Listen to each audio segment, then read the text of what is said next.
I didn't notice him right away. My focus was on the cake, the laughter, and the friends I actually invited. But when I turned from the kitchen counter with a plate in my hand, there he was, leaning against my living room wall like he owned the place. It was my 30th birthday, and I'd planned it to be small, just people I trusted enough to have in my apartment. I'm protective of my space. Every book, mug, and record has a story. So when my friend Mia waved me over to introduce her, +1, I felt my chest tighten. She hadn't asked if she could bring anyone, let alone this guy. His name was Trevor. Trevor was one of those people who smiled without really smiling. His eyes were busy, scanning the shelves, the side table, even the stack of mail near the door. He shook my hand, but his grip lingered too long, like he was waiting for me to react. I brushed it off. It was my birthday, and I wasn't going to start it with awkwardness. Still, I kept noticing him. He moved around the room like he was casing it, not celebrating. Every time I'd turn my head, he'd be near something personal. My record collection, the little wooden box from my grandmother, the cabinet where I keep old postcards. No one else seemed to think it was strange. When Mia caught my eye from across the room, I forced a smile. She looked happy, oblivious. I told myself to let it go for now, but a part of me,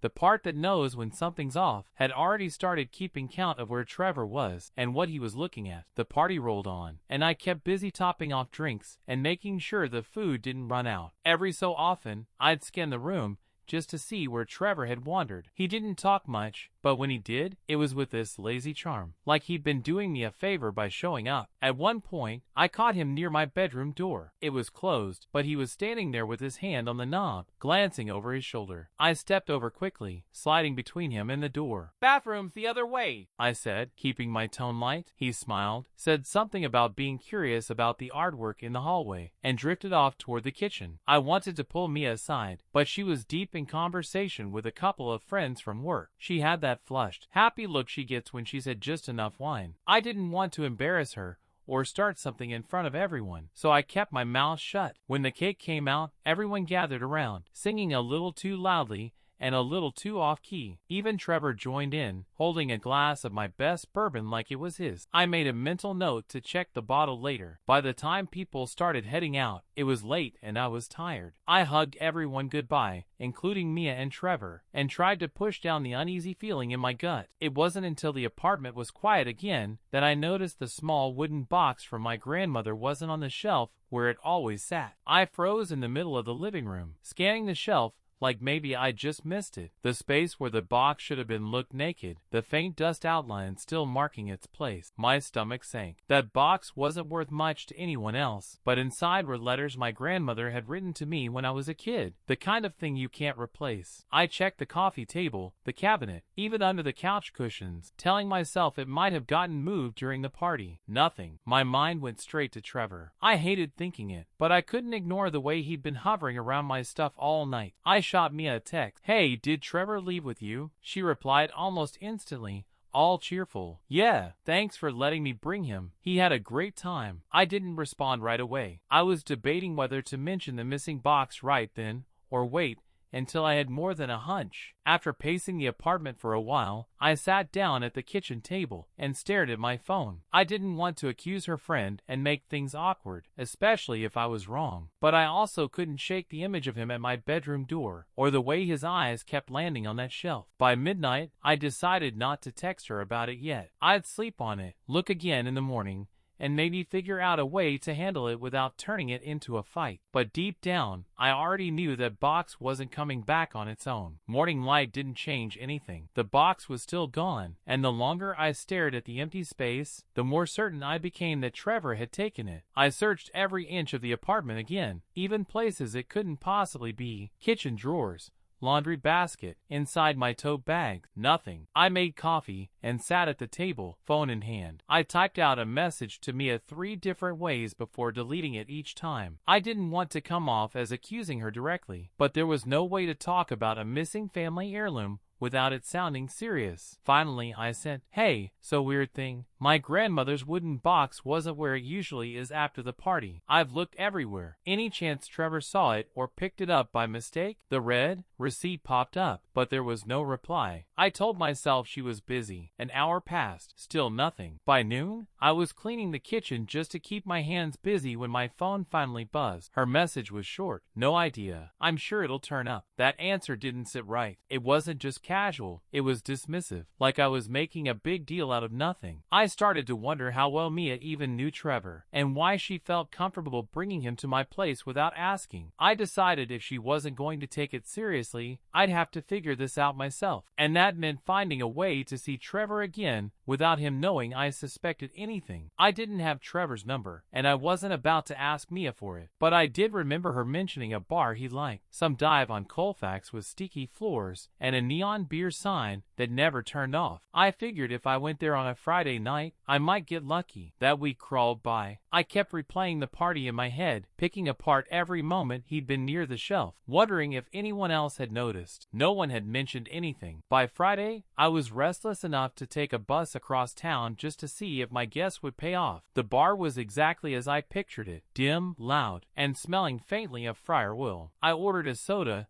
and took a seat near the back where I could see the door. About 30 minutes in, Trevor walked in like he'd been there every night for the last decade. He greeted the bartender by name and settled at the counter. I watched him for a while, keeping my face neutral. He was talking to a couple of guys, laughing too loudly at something that wasn't that funny. When he pulled out his phone, I noticed a keychain hanging from his belt loop, a small wooden charm carved in the same style as my grandmother's box. My chest tightened. It wasn't proof, but it was close enough to make me sure I was on the right track. Now I just had to figure out how to get close without tipping him off. I waited until he was alone at the bar, nursing a drink, before I made my move. I walked up like I'd just recognized him by chance. "Hey, you're Trevor, right? From Mia's?" He looked up, surprised for half a second before that lazy smile slid into place. "Yeah. Hey, you were the birthday girl." I nodded, pretending to be casual. "Small world. I was just meeting a friend, but she's running late." I motioned toward the empty stool next to him, and he shrugged like he didn't care either way. We chatted about nothing for a while. Denver weather,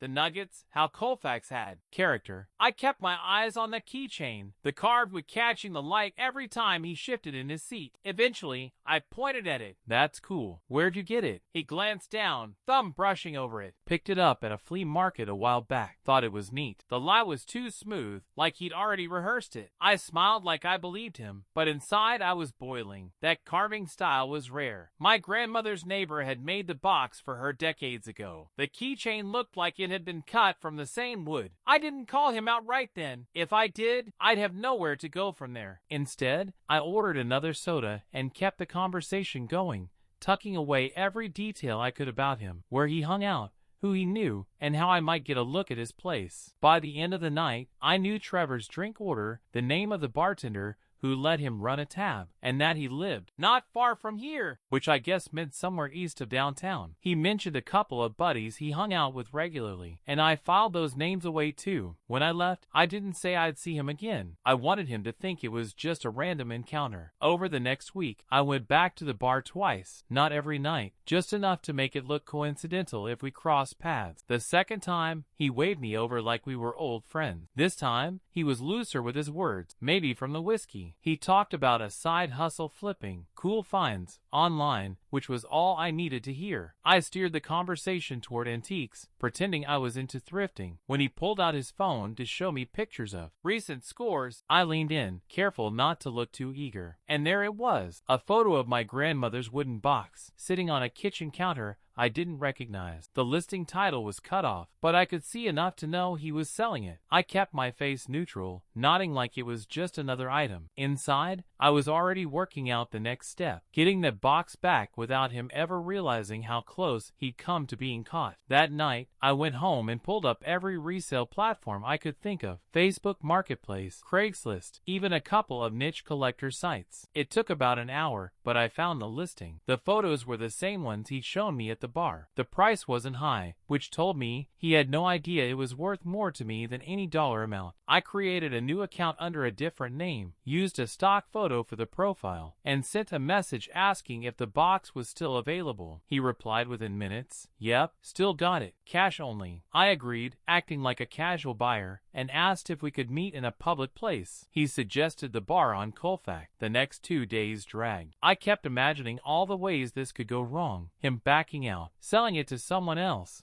recognizing me. But when Friday came, I put on a baseball cap and a plain hoodie. Nothing that screamed, "Birthday girl whose heirloom you stole." When I walked into the bar, he was already there, the box sitting in a paper bag at his feet. He didn't give me a second look, just handed it over when I gave him the cash. I thanked him, turned to leave, and didn't breathe until I was outside. The box felt lighter in my hands than I remembered, but when I peeked inside, the letters were still there, every single one. I walked home clutching that paper bag like it was full of glass. Once I was inside, I set the box on the table and went through each letter, counting them one by one. Every fold, every crease was exactly how I'd left it. He hadn't even bothered to read them, which felt like the only small mercy in all of this. Relief was the first thing I felt. Then came the anger, not just at Trevor, but at Mia. She'd brought him into my home without asking, brushed off my concern, and left me to deal with the fallout alone. I knew I had to talk to her, but I wanted to cool down first. The next day, I texted her and asked to meet for coffee. When we sat down, I put the box on the table between us. Her eyes flicked to it, then back to me. "Oh, you found it," she said, like it had just been misplaced. "I got it back," I told her, keeping my voice even. "Trevor was selling it online." She blinked, but didn't look shocked. If anything, she looked annoyed. She muttered something about not wanting to get in the middle of drama, and said she didn't plan on seeing him again anyway. That was it. No apology. No acknowledgement of how badly she crossed the line. I realized then that whatever trust we'd had wasn't coming back, and maybe I didn't want it to. After that coffee, I stopped reaching out to Mia. We'd been friends for years, but something fundamental had shifted. If she could dismiss something so personal, so important to me, then maybe the friendship wasn't worth holding on to. The box went back on its shelf, but I moved it higher, out of easy reach. Not because I thought someone would take it again, but because it felt like it deserved a safer place. Every so often, I catch sight of it and feel a mix of gratitude and wariness, a reminder that protecting my space sometimes means protecting it from people I know. I never saw Trevor again, though I heard through the grapevine that he'd been banned from that Colfax bar after trying to sell a watch someone recognized. It didn't surprise me. People like him don't change just because they get away with something once. The quiet victory wasn't just in getting the box back. It was in knowing I'd handled it on my own terms, without giving him the satisfaction of confrontation. And now, every time I open that box and see my grandmother's handwriting,